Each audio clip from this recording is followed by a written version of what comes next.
નમસ્કાર. આકાશવાણી સમાચાર કરણ મકવાણા વાંચે છે. સૌપ્રથમ મુખ્ય સમાચાર.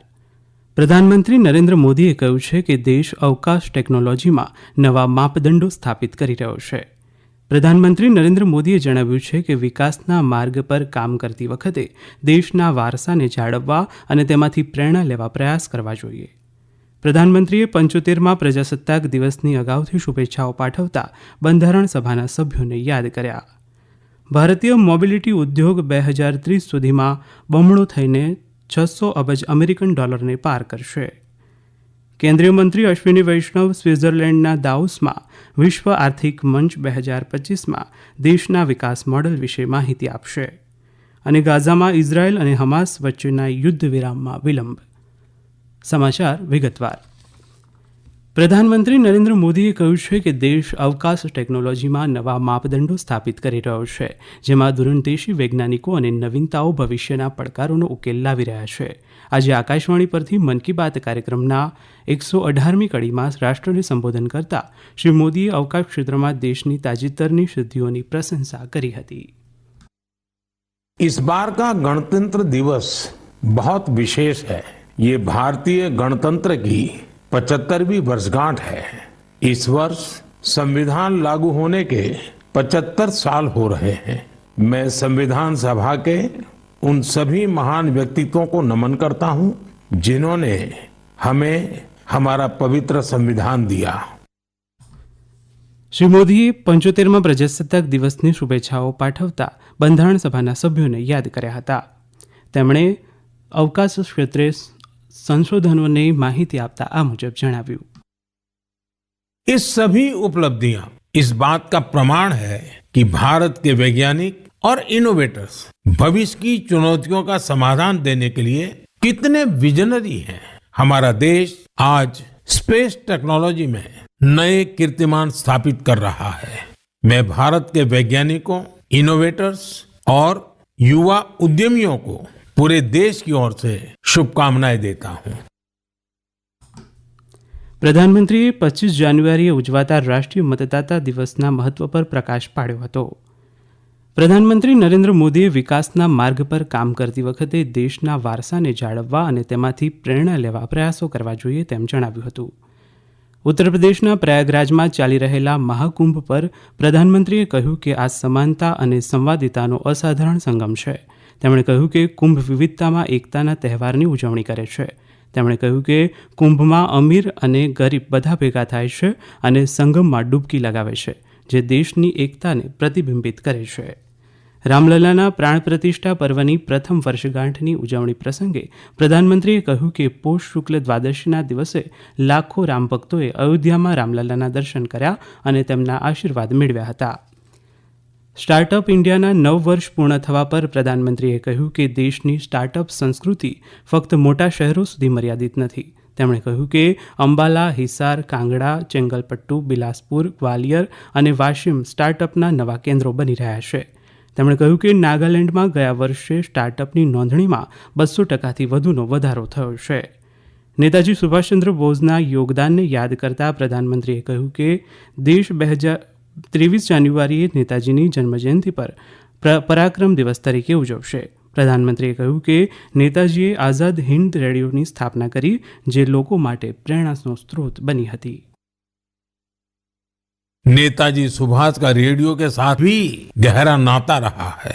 उन्होंने आजाद हिंद रेडियो की स्थापना की थी, जिस पर उन्हें सुनने के लिए लोग बड़ी बेसब्री से प्रतीक्षा करते थे. उनके संबोधनों से विदेशी शासन के खिलाफ लड़ाई को एक नई ताकत मिलती थी.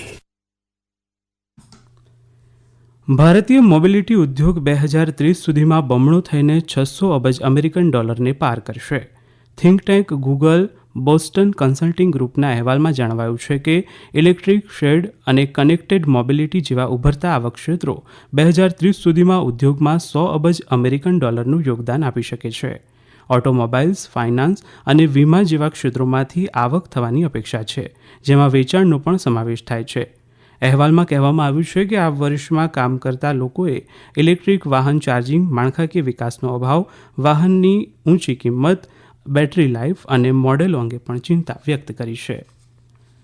આ સમાચાર આપ આકાશવાણી પરથી સાંભળી રહ્યા છો. આ સમાચાર આપ અમારી YouTube channel AIR news Gujarat પર પણ સાંભળી શકશો. વધુ સમાચાર માટે અમારી વેબસાઇટ newsonair.gov.in/gujarati અને અમારા એક્સ હેન્ડલ AIR_ABAD ને ફોલો કરશો.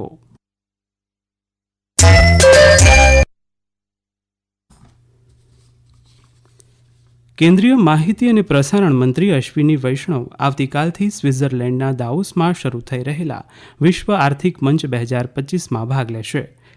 આ કાર્યક્રમ દરમિયાન શ્રી વૈષ્ણવ દેશના વિકાસ મોડલ વિશે માહિતી આપશે. તેમની મુલાકાત પહેલા શ્રી વૈષ્ણવે જણાવ્યું કે દેશમાં સમાજના તમામ વર્ગોના વિકાસને સુનિશ્ચિત કરવા માટે ઘણા પગલાં લેવામાં આવ્યા છે. તેમણે કહ્યું કે 5 દિવસીય વિશ્વ આર્થિક મંચ દરમિયાન સમાવિષ્ટ વિકાસ, સામાજિક, ભૌતિક અને ડિજિટલ માળખાગત સુવિધાઓમાં રોકાણ અને ટેકનોલોજીના લોકશાહીકરણના મુદ્દાઓ પર વ્યાપક ચર્ચા થશે. અભિનેતા સૈફ અલી ખાન પર હુમલાના કેસમાં પોલીસે મહારાષ્ટ્રના થાણેથી મોહમ્મદ શરીફુલ ઇસ્લામ શહજાદ નામના એક વ્યક્તિની ધરપકડ કરી છે. આજે પત્રકાર પરિષદને સંબોધન કરતા ક્રાઇમ બ્રાન્ચ મુંબઈના ડીસીપી દીક્ષિત ગેદામે આ મુજબ જણાવ્યું. તેમણે કહ્યું કે પ્રાથમિક પુરાવાને આધારે આરોપી મૂળ બાંગ્લાદેશનો હોવાનું સામે આવ્યું છે. તેની પાસેથી કોઈ ભારતીય દસ્તાવેજો મળ્યા નથી. મુંબઈ પોલીસે વધુમાં જણાવ્યું કે થોડાક મહિના પહેલા તેને ગેરકાયદેસર રીતે ભારતમાં પ્રવેશ કરી પોતાનું નામ બદલીને વિજય દાસ રાખ્યું હતું. ગૃહમંત્રી અમિત શાહે જમ્મુ અને કાશ્મીરમાં રહસ્યમય બીમારીથી પ્રભાવિત બધાલ ગામની મુલાકાત લેવા માટે એક આંતર મંત્રાલયની સમિતિની રચના કરવાનો આદેશ આપ્યો છે. રાજૌરી જિલ્લાના બધાલ ગામમાં છેલ્લા 45 દિવસમાં એક રહસ્યમય બીમારીને કારણે લગભગ 16 લોકોના મોત થયા છે. હોસ્પિટલમાં દાખલ કરતી વખતે લોકોએ તાવ, દુખાવો, બેચેની અને બેભાનની સ્થિતિની ફરિયાદ કરી હતી. કેન્દ્રીય ટીમ તાત્કાલિક રાહત પૂરી પાડવા અને ભવિષ્યમાં આવી ઘટનાઓ અટકાવવાના પગલાં પર પણ કામ કરશે.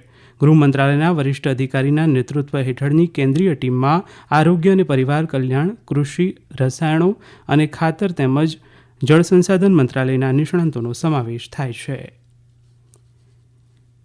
ઇઝરાયેલે હમાસ સાથે ગાઝા યુદ્ધ વિરામમાં વિલંબ કર્યો છે. ઇઝરાયેલના પ્રધાનમંત્રી બેન્જામિન નેતાન્યાહુએ જણાવ્યું છે કે જ્યાં સુધી હમાસ બંધકોના નામ નહીં આપે ત્યાં સુધી યુદ્ધ વિરામ અમલમાં આવશે નહીં. પ્રધાનમંત્રી કાર્યાલય તરફથી એક નિવેદનમાં કહેવામાં આવ્યું છે કે તેમણે ઇઝરાયેલ સંરક્ષણ દળોને યુદ્ધ વિરામ શરૂ ન કરવા સૂચના આપી હતી, જે ભારતીય સમય મુજબ બપોરે 12 વાગે અમલમાં આવવાનો હતો. બીજી તરફ હમાસે જણાવ્યું છે કે ટેકનિકલ કારણોસર કરારના અમલમાં વિલંબ થયો છે. ઉત્તર નાઇજીરિયામાં એક પેટ્રોલનું વહન કરતી ટેન્કર પલટી જતા થયેલા વિસ્ફોટમાં 77 લોકો માર્યા ગયા છે અને કેટલાક ઇજાગ્રસ્ત થયા છે. ગઈકાલે ઉત્તર મધ્ય નાઇજર રાજ્યના સુલેજા વિસ્તારમાં ટેન્કર પલટી જતા તેમાં રહેલું પેટ્રોલ છલકાઈ ગયું હતું. લોકો આ પેટ્રોલ લેવા માટે દોડી આવ્યાની થોડી વારમાં જ વિસ્ફોટ થયો હતો, જેમાં ડઝનેક લોકો માર્યા ગયા હતા અને બચાવકર્તાઓ સહિત 25થી વધુ ઇજાગ્રસ્ત થયા હતા. ભારતીય હવામાન વિભાગે આગાહી કરી છે કે આજે પંજાબ, હરિયાણા, ચંદીગઢ, દિલ્હી, ઉત્તર પ્રદેશ અને રાજસ્થાનના છૂટાછવાયા વિસ્તારોમાં ગાઢ ધુમ્મસ છવાઈ રહેવાની શક્યતા છે. મધ્યપ્રદેશ, ઉપ હિમાલય, પશ્ચિમ બંગાળ, સિક્કિમમાં આવતીકાલ સુધી અને આ મહિનાની 21 તારીખ સુધી આસામ, મેઘાલય સહિતના પૂર્વોત્તરના રાજ્યોમાં સમાન હવામાનની પરિસ્થિતિની સંભાવના છે. દિલ્હીમાં ગાઢ ધુમ્મસને કારણે દ્રશ્યતા ઓછી થતાં ટ્રેનોની અવરજવર પ્રભાવિત થઈ છે. રેલવેના જણાવ્યા અનુસાર દિલ્હી જતી 41 ટ્રેનો તેના નિર્ધારિત સમયથી 3 થી 4 કલાક મોડી ચાલી રહી છે. અંતમાં મુખ્ય સમાચાર. પ્રધાનમંત્રી નરેન્દ્ર મોદીએ કહ્યું છે કે દેશ અવકાશ ટેકનોલોજીમાં નવા માપદંડો સ્થાપિત કરી રહ્યો છે. પ્રધાનમંત્રી નરેન્દ્ર મોદીએ જણાવ્યું છે કે વિકાસના માર્ગ પર કામ કરતી વખતે દેશના વારસાને જાળવવા અને તેમાંથી પ્રેરણા લેવા પ્રયાસ કરવા જોઈએ. પ્રધાનમંત્રીએ 75મા પ્રજાસત્તાક દિવસની અગાઉથી શુભેચ્છાઓ પાઠવતા બંધારણ સભાના સભ્યોને યાદ કર્યા હતા. ભારતીય મોબિલિટી ઉદ્યોગ 2030 સુધીમાં બમણો થઈને $600 અબજ અમેરિકન ડોલરને પાર કરશે. અને ગાઝામાં ઇઝરાયેલ અને હમાસ વચ્ચેના યુદ્ધ વિરામમાં વિલંબ. આકાશવાણી પરથી સમાચાર પૂરા થયા.